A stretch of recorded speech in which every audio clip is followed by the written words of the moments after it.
IFM Noticias. En algunas ocasiones se preguntan por qué la academia le apuesta realmente a la cultura, porque una universidad como EAFIT decide involucrar la cultura de este agente transformador social tan indispensable dentro de su institución. Entonces, vale, me gustaría que complementáramos a esa pregunta de qué es para ustedes la cultura y por qué la universidad decide apostarle al tema.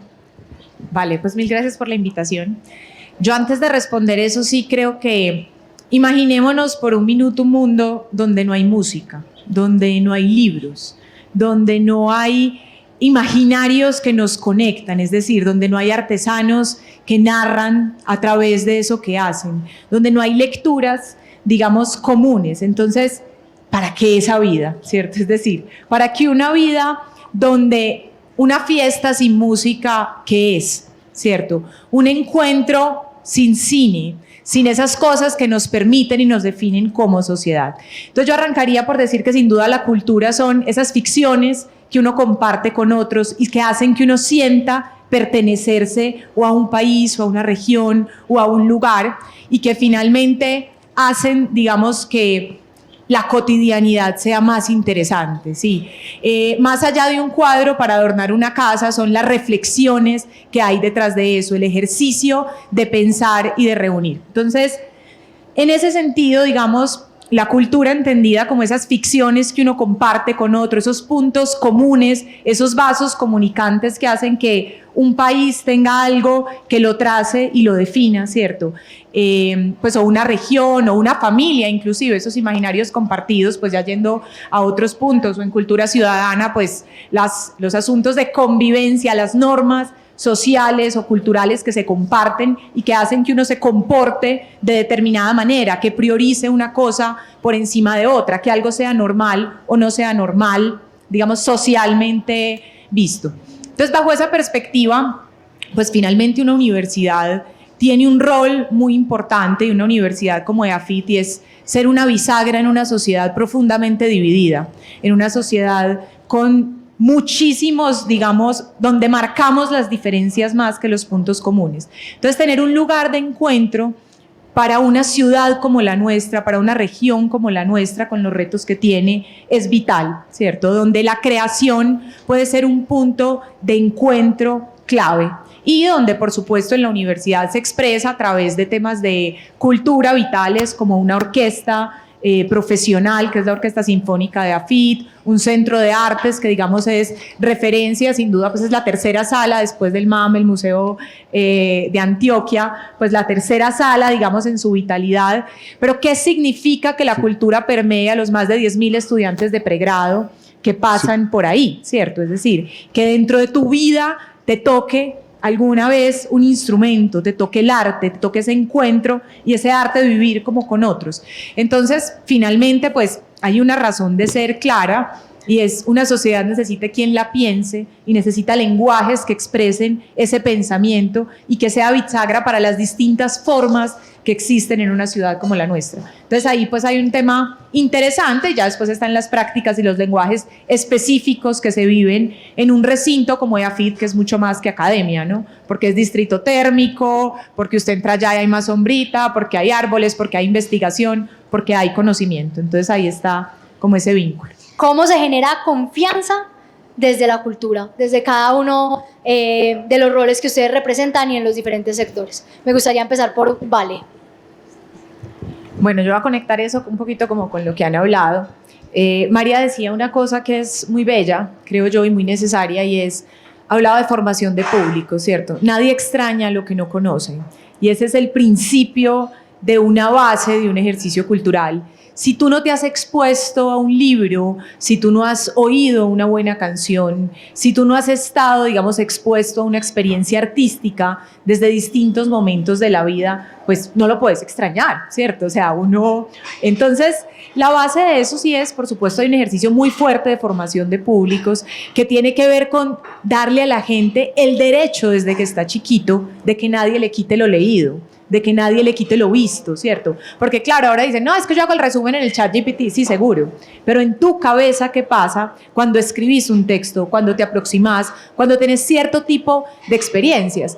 Entonces, pues uno muchas veces es un privilegiado. O sea, a mí me tocaba chiquita entre Oscar Jaramillo y Hugo Zapata corriendo, o mi abuela contando el comité de las vírgenes del metro, porque el metro tenía que hacer que alguien quisiera el metro de Medellín, el momento más duro de esta ciudad, más violento.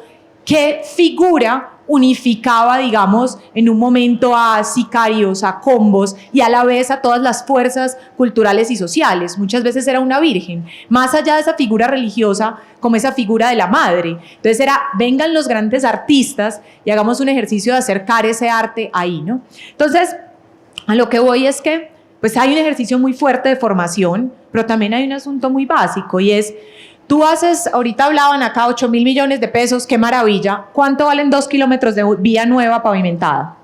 ¿Valen eso? ¿Cierto? O sea, 3.000 millones de pesos puede valer 1 kilómetro de vía, y la cultura se ve más. Pero invertimos mucho menos de lo que deberíamos en cultura a nivel público, y tenemos pocos estímulos reales para el desarrollo de una industria cuando uno lo ve objetivamente. Entonces, digamos, María decía lo de las cifras, y esa es una encuesta que es mucho más interesante que otras, porque cuando tú ves datos globales del DANE, tú dices, uy, sí, la cultura está creciendo de lo lindo. No, están creciendo las apuestas. ¿Por qué? Porque hoy el país le importa tan poquito en sus agendas de medición real de consumo y desarrollo cultural, el tema cultural, que tiene la misma bolsa Betplay, ¿sí?, que los museos. O sea, no dice, ha crecido el berraco. No, es completamente distorsionado, y los que hemos trabajado en data cultural y sabemos lo que hay detrás, pues, o en data, porque tampoco ni siquiera hay que ser un grande, sabemos que hay una gran distorsión ahí. Están creciendo las apuestas, pero ¿cómo estamos grabando las apuestas y cuáles son los mecanismos de financiación? Cuando se nos fue la estampilla, porque ya no mandamos correos como mandábamos, ¿cómo vamos a grabar las apuestas para tener efectivamente la posibilidad de, desde el principio de una formación, tener un ejercicio de valoración de eso?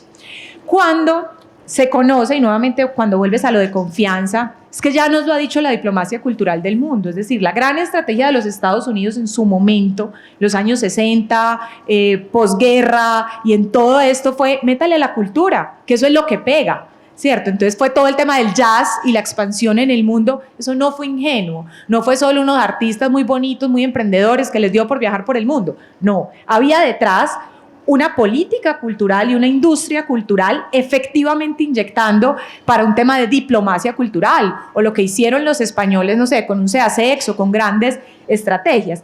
Entonces, o los franceses, cómo lo han hecho para llegar al mundo con su lengua, que es también la cultura, con sus libros, con sus cosas, porque es la forma que nos reúne y nos dice, estos somos, y que marca la identidad de un territorio.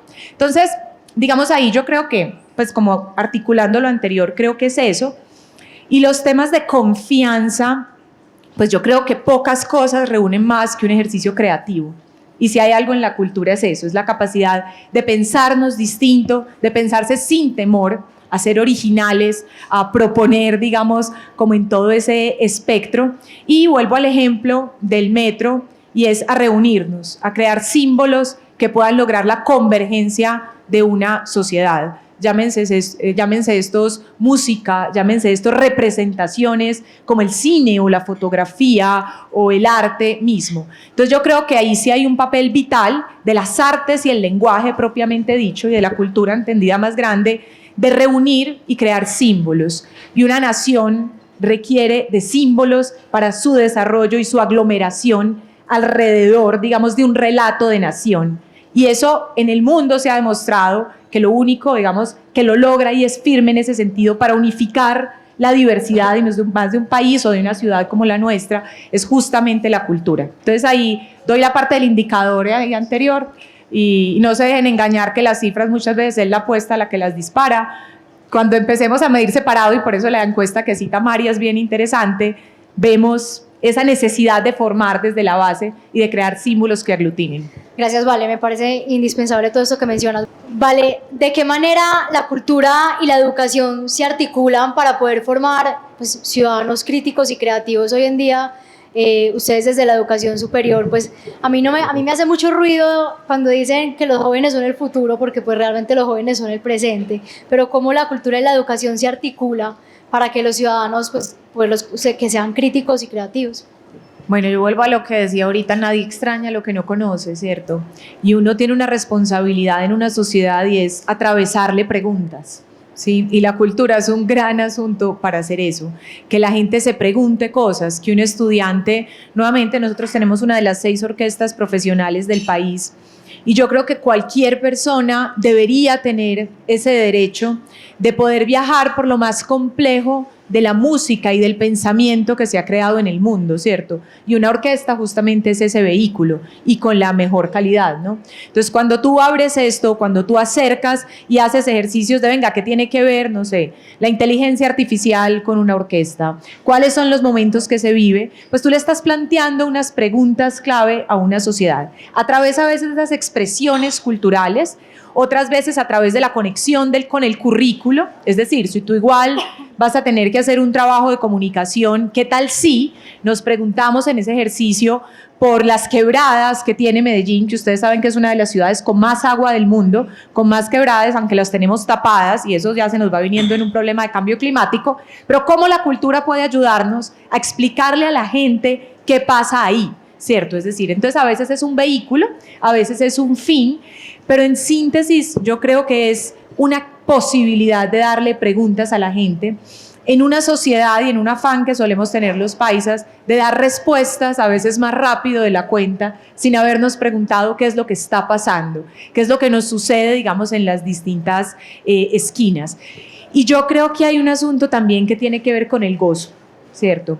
Y cuando tú tienes un campus de tantos metros cuadrados en donde habitan, pues sí, más de 15.000 estudiantes, pues entre pregrado, posgrado, y si le sumas educación continua, ya eso se te va muchísimo más de 20.000, pero que sea un lugar de encuentro, ¿cierto? Donde todo el mundo puede entrar, donde no te requisan, no te preguntan, pero a la vez es seguro, y tú te encuentras a la par con unos asuntos, digamos, ambientales, que en una agenda como estas, pues es importante también pensarlo, que protege una cuenca como una quebrada, que tiene ciertas cosas, pues tú estás jugando un rol, ahí sí más grande, cultural, como ese lugar de encuentro y conexión, donde cualquiera puede ser bienvenido y donde a través de proyectos pues tú te conectas con organizaciones, con empresas, pero también como con iniciativas sociales. Entonces, más allá del rol, simplemente o no simplemente, sino solo con los estudiantes, es pensarlo un poco más ampliamente.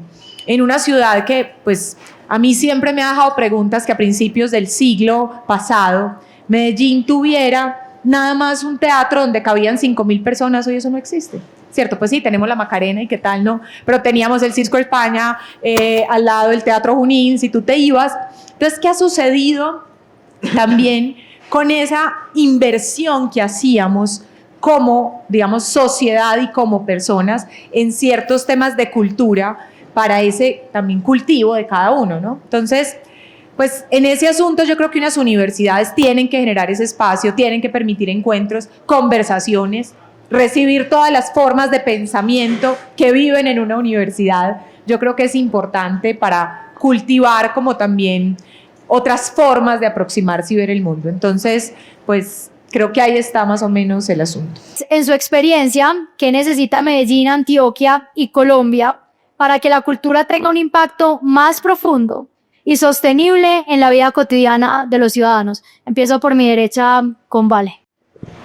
No, pues súper fácil, para tesis de doctorado y demás. A ver, yo creo que hay como varias cosas.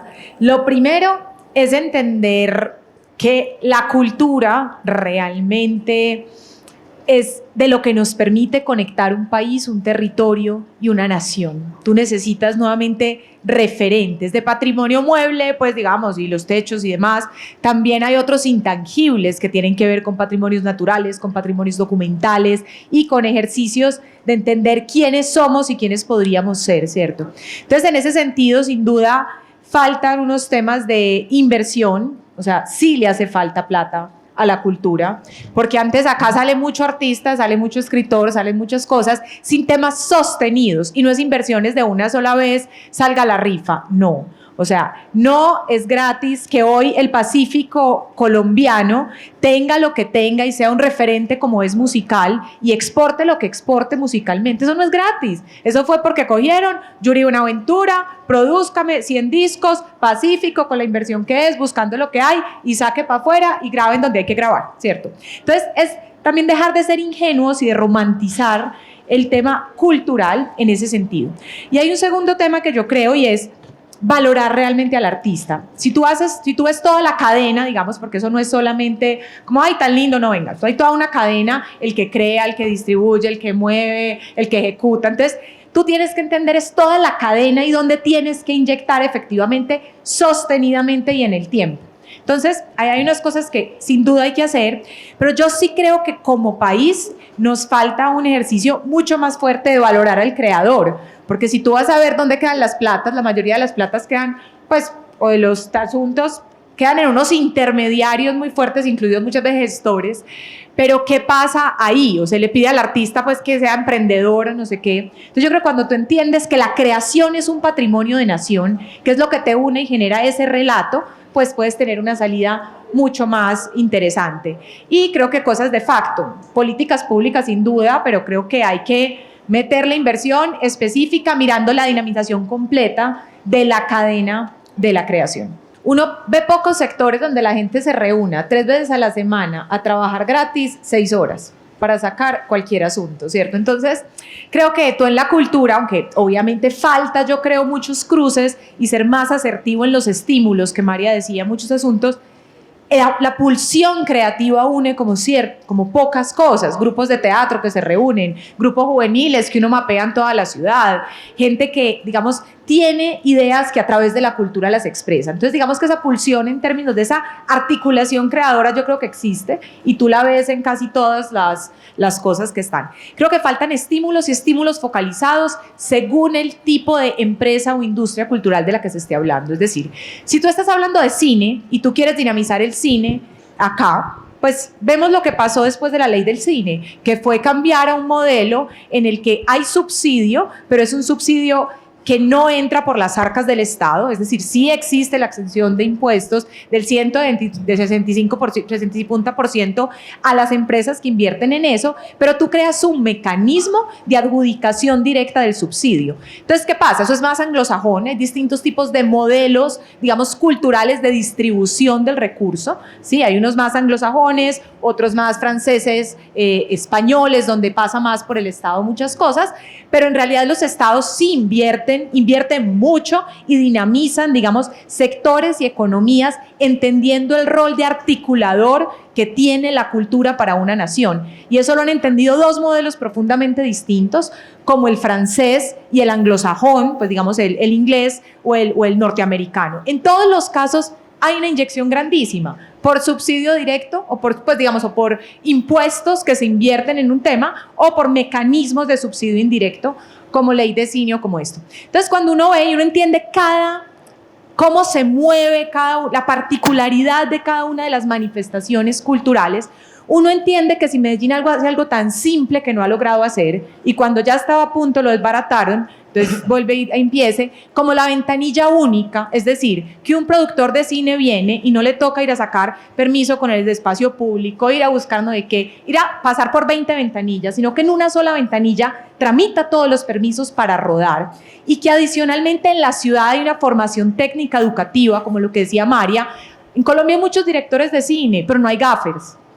¿Qué rodaje se hace sin gaffer? ¿Qué rodaje se hace sin el que está midiendo cierto tiro de cámara? Entonces, o consígase quien capture sonido directo acá. Entonces, el punto es, si tú lo desglosas según el tipo de empresa, industria o institución cultural, tú logras claramente una dinamización de una economía y por ende una canalización de esas talentos y capacidades creativas que están y que dentro de todo trabajan articuladas. Porque si hay alguien que sea, sostenido en su vida y en su cosa sin recibir ingresos, es el sector cultural.